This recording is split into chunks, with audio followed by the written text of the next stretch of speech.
Hi friends, DS classes PCM में आपका स्वागत है। आज हम बात करने वाले हैं क्लास 12th के रसायन विज्ञान के सिलेबस के बारे में, जो 2024 और 25 में आने वाला है। तो जब भी हम पढ़ाई कोई करते हैं, कोई तैयारी करते हैं, किसी क्लास की तैयारी करते हैं, किसी एग्ज़ाम की तैयारी करते हैं, तो हमें कोशिश यही करना चाहिए कि हम उसका पहले सिलेबस देखें। सिलेबस देखने के बाद क्या होता है कि हम सिलेबस के अकॉर्डिंग ही पढ़ना स्टार्ट करें। ऐसे क्या होता है कि हम बहुत सारा कंटेंट इधर उधर का पढ़ लेते हैं, तो जाहिर सी बात है जब इधर उधर का पढ़ेंगे तो हमारा टाइम वेस्ट हो जाएगा। तो कम समय में एक्यूरेट चीज़ें हमें पढ़ने के लिए हमें सिलेबस की नीड होती है, और सिलेबस जब हम पढ़ेंगे तो हमें ज़्यादा से ज़्यादा हम स्कोर गेन कर सकेंगे। तो चलिए, क्लास 12th की है केमिस्ट्री, ठीक है।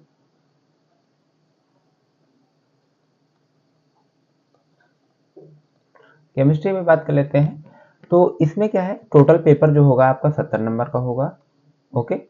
और इसमें जो पहला जो होगा, ठीक है, प्रत्येक 7 चरण होंगे। तो इसमें जो पहला पार्ट होगा तो उसमें 6 ऑब्जेक्टिव क्वेश्चन आएंगे। 6 ऑब्जेक्टिव क्वेश्चन होंगे जो एक एक नंबर के होंगे, वो 6 होंगे, ओके। और सेकंड वाले में से 2 नंबर के 4 क्वेश्चन होंगे जो 8 नंबर आपको दिलाएंगे। फिर नेक्स्ट 3 में 4 क्वेश्चन होंगे जो 8 नंबर आपको दिलाएंगे। फिर 4 पार्ट में 3 जो है 4 क्वेश्चन होंगे, और प्रत्येक क्वेश्चन जो होगा वो 3 नंबर का होगा। तो ऐसे करके 12 नंबर आपको यहाँ से मिलने वाले हैं। फिर 5वें ऑप्शन में आपको 4 क्वेश्चन करने होंगे, और 4 क्वेश्चन जो आएंगे वो 4-4 नंबर के आएंगे। तो इस तरह से आपको 16 नंबर इससे मिलने वाला है। 6 और 7 जो क्वेश्चन नंबर होगा उसमें से जो है 2 क्वेश्चन करने होंगे, और प्रत्येक क्वेश्चन जो होगा वो 5-5 नंबर का होगा। इस तरीके से आपको 10-10 नंबर यहाँ से मिलने वाले हैं।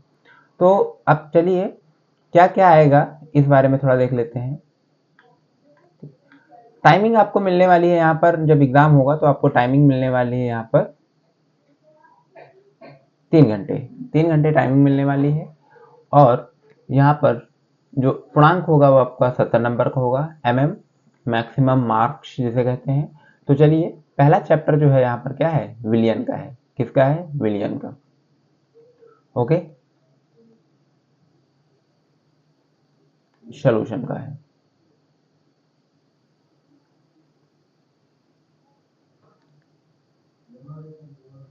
ओके। दूसरा है हमारा वैद्युत रसायन का, यानी किसका, इलेक्ट्रोकेमिस्ट्री का।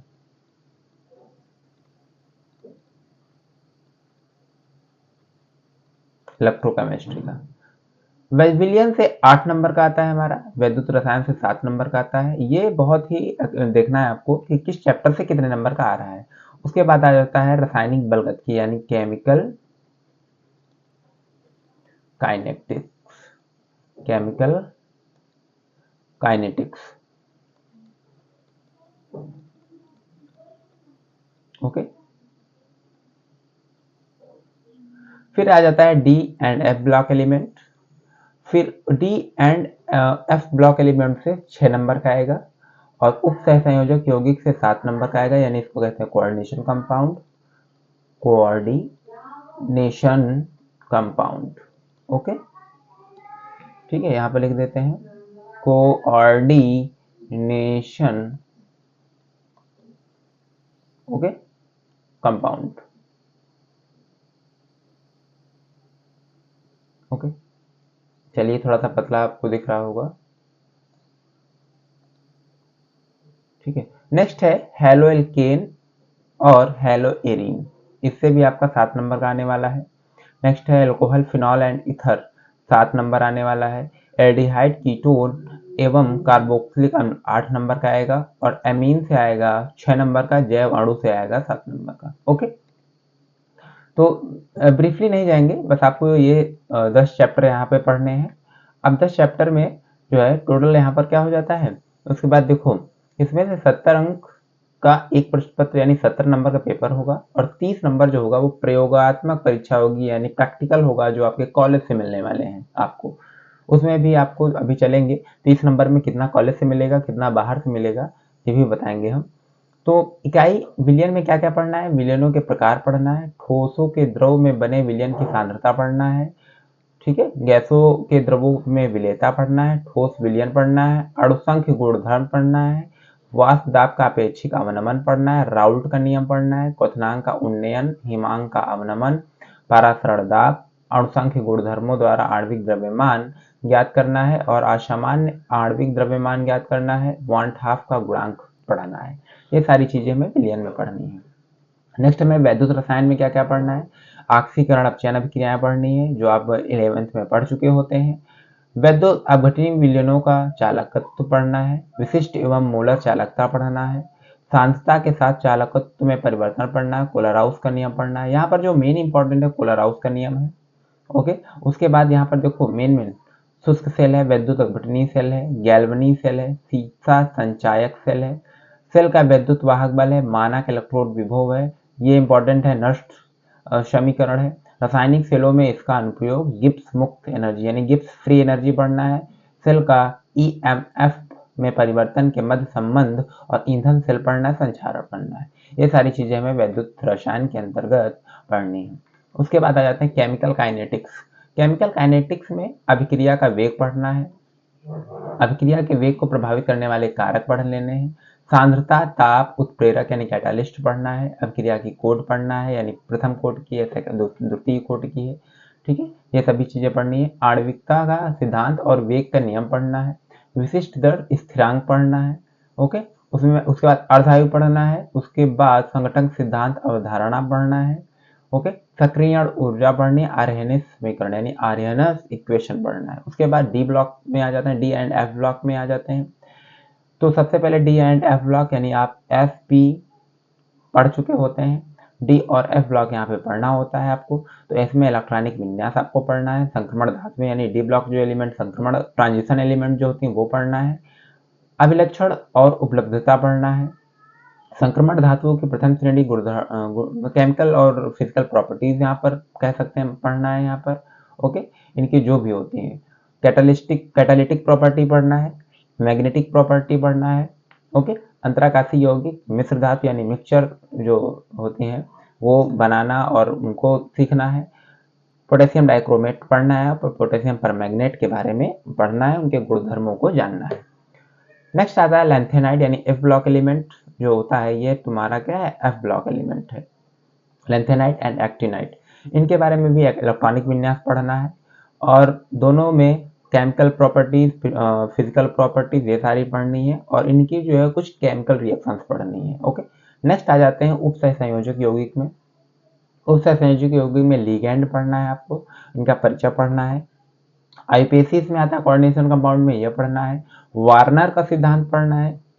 कुल मिला के देखा जाए तो उपसह संयोजक यौगिक बहुत इंटरेस्टिंग होता है और 7 नंबर का आता भी है। तो अगर इससे आप बढ़िया सा आप कलेक्ट कर ले जाते हैं, बहुत अच्छी तरीके से तैयार कर ले जाते हैं, 7 नंबर आपके कहीं भी नहीं जाएंगे। वीबीटी एंड सीएफटी भी है, शॉर्टकट तरीके होते हैं कुछ। फिर नेक्स्ट आता है इकाई 6 हेलो एल्केन और हेलो एरिन। इसमें टोटल क्या है कि इसमें सभी रिएक्शंस ही हैं, यहाँ से रिएक्शन स्टार्ट हो जाती हैं, रिएक्शंस ही आपको पढ़ना है। तो यहाँ पर कुछ तो सबसे पहले फर्स्ट ईयर में आपने आईपीएसी पढ़ लिया होगा। आईपीएसी पढ़ने के साथ साथ जब आईपीएसी आप फर्स्ट ईयर में पढ़ लेते हैं 11th में, तो यहाँ पर आपको आईपीएसी दोबारा नहीं पढ़ना होता है, उसी के आगे हम लोग फर्दर प्रोसीड करवा देते हैं, ओके। तो हेलो एल्केन के नाम पद्धत, यहाँ पर देखो नाम पद्धत भी है यानी आईपीएसी नेम है। CX यानी कार्बन और उसके साथ X मतलब यहाँ पर हाइड्रोजन ग्रुप होता है, उसके आबंध यानी जो बॉन्डिंग नेचर होता है वो पढ़ना है यहाँ पर आपको। इसके बाद फिजिकल और केमिकल प्रॉपर्टीज पढ़ना है। प्रतिस्थापन अभिक्रियाओं की क्रियाविधि यानी यहाँ पर देखा जाए तो ट्रांसप्लांट होती है यानी ट्रांसफर होती हैं क्रियाएं, जो कैटायंस और एनायंस ट्रांसफर होते हैं, उन चीजों की अभिक्रियाएं पढ़नी है यहाँ पर, ओके। पोलराइजेशन भी वहां पर पढ़ना है। हेलो एरीन में आ जाते हैं, एक बेंजीन लाइक स्ट्रक्चर होगा यहाँ पर अब, ओके, ये सारी चीजें पढ़ना है। Dichloromethane, trichloromethane, tetrachloromethane, iodoform, freon, bromoform, DDT, dichloro, okay, diphenyl trichloroethane, यहाँ पर डीडीटी पढ़ना है, ओके। उसके बाद अल्कोहल में आ जाते हैं, अल्कोहल, फिनॉल और इथर, ये सभी आप फर्स्ट ईयर में जान चुके होंगे कि आखिर होता क्या है। बस इनकी आगे फर्दर केमिकल, फिजिकल ये सभी प्रॉपर्टीज पढ़ना है और कुछ केमिकल रिएक्शंस पढ़नी है। अल्कोहल की नाम पद्धत पढ़ेंगे, ओके, फिनॉल की नाम पद्धति पढ़ेंगे, ईथर की नाम पद्धति पढ़ेंगे। बाकी इनमें केमिकल प्रॉपर्टीज, फिजिकल प्रॉपर्टीज और इनमें केमिकल रिएक्शंस जो होती हैं वो चीजें पढ़नी है हमें। ओके, उसके बाद आ जाता है एल्डिहाइड और कीटोन और कार्बोक्सिलिक एसिड। एल्डिहाइड और कीटोन नाम पद्धति इसमें भी पढ़नी है। कार्बोनिल समूह के प्रकृति विचरण विधियां पढ़नी है, यानी वही chemical properties, chemical reactions, physical properties पढ़नी है। Okay, activity of the hydrogen पढ़ना है। कार्बोक्सिलिक अम्ल यानी कार्बोक्सिलिक एसिड पढ़ना है। उसमें भी जो है क्या होता है, उसमें भी यही सारी चीजें हमें क्या पढ़ना होता है, फिजिकल, केमिकल और केमिकल रिएक्शंस चीजें पढ़नी होती हैं। अब आ जाते हैं एमीन। एमीन में भी हमें वही सारी चीजें पढ़नी होती है जो अभी तक हम लोग पढ़ के आए हुए हैं, बस यहाँ पर क्या होता है, फंक्शनल ग्रुप चेंज हो जाता है। ओके, कहीं पर NH2 लगेगा तो कहीं पर CH2 लगेगा। ये क्या होता है, कार्बोक्सिलिक एसिड होता है। ये क्या होता है, यहाँ पर एल्डिहाइड होता है। ये क्या होता है, यहाँ पर एल्कोहल होता है। ओके, ये यहाँ पर क्या होता है, ठीक है, ऐसे करके डबल बॉन्ड में आ जाएगा तो कीटोन हो जाएगा। यहाँ पर OH हो गया। ओके, तो इस टाइप के ऑक्सीजन है। तो यहाँ पर इस टाइप के कुछ वर्ड हम पढ़ेंगे। ओके, उसके बाद जैव बॉन्ड पढ़ेंगे जिसमें हम कार्बोहाइड्रेट के बारे में जानेंगे, एल्डोज के बारे में जानेंगे, कीटोज के बारे में जानेंगे, मोनोसैकेराइड के बारे में जानेंगे, ग्लूकोज एंड फ्रक्टोज के बारे में जानेंगे, DL यानी डिस्ट्रो रोटेटरी और लिवो रोटेटरी के बारे में जानेंगे कि अलग अलग इनका विन्यास कैसे किया जाता है, यानी दक्षिणावर्त, वामावर्त ग्लूकोज क्या होता है, ये सब जानेंगे। ऑलिगोसैकेराइड्स के बारे में जानेंगे जिनमें सुक्रोज, लैक्टोज, माल्टोज आ जाता है। पॉलीसैकेराइड के बारे में जानेंगे, जैसे स्टार्च आ जाता है, सेलुलोज आ जाता है, ग्लाइकोजन आ जाता है।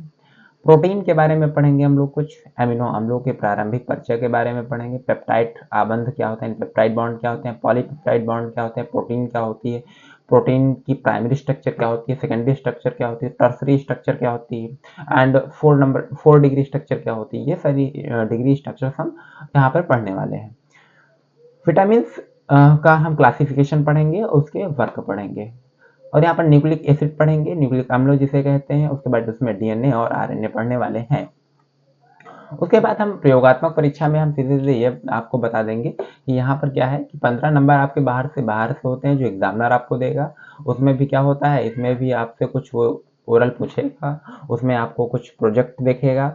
ओके, प्रोजेक्ट देखने के बाद फिर आपसे कुछ मौखिक परीक्षा में 4 नंबर होगा, वो भी कुछ पूछ सकता है। ठीक है, तो इस तरह से 15 नंबर जो होता है वो एग्जामिनर के अंडर में होते हैं, और 15 नंबर जो आपके होते हैं वो स्कूल के अंडर में होते हैं। इसमें आपको प्रोजेक्ट एवं मौखिकी में प्रेजेंट होने के 8 नंबर मिलते हैं, क्लास रिकॉर्ड के 4 नंबर मिलते हैं, विषय वस्तु आधारित प्रयोग के 3 नंबर मिलते हैं। टोटल 15 नंबर यहाँ से आपको मिलने वाले हैं। ओके, तो ये सारी डिटेल आपको जो रही है, PDF आपको लिंक में मिल जाएगा, तो आप चाहें डिस्क्रिप्शन में मिल जाएगा, तो आप चाहें तो उसको जो है प्रिंट करा के भी आप जो है रख सकते हैं। और अगर यहाँ से डाउनलोड नहीं करना चाहते हैं तो आपको जो है सिलेबस की वेबसाइट आपको यूपी बोर्ड की हम लिंक में दे देंगे। आप वेबसाइट पे जाके डायरेक्ट आप सिलेबस को डाउनलोड करके प्रिंट करके अपने पास रख सकते हैं, या फिर अपने मोबाइल फ़ोन में रख सकते हैं, क्योंकि कभी काम आया तो आप सिलेबस को उठा के देख सकते हैं। ओके, इसी के साथ ये वीडियो समाप्त होते हैं। मिलते हैं नेक्स्ट वीडियो में। धन्यवाद।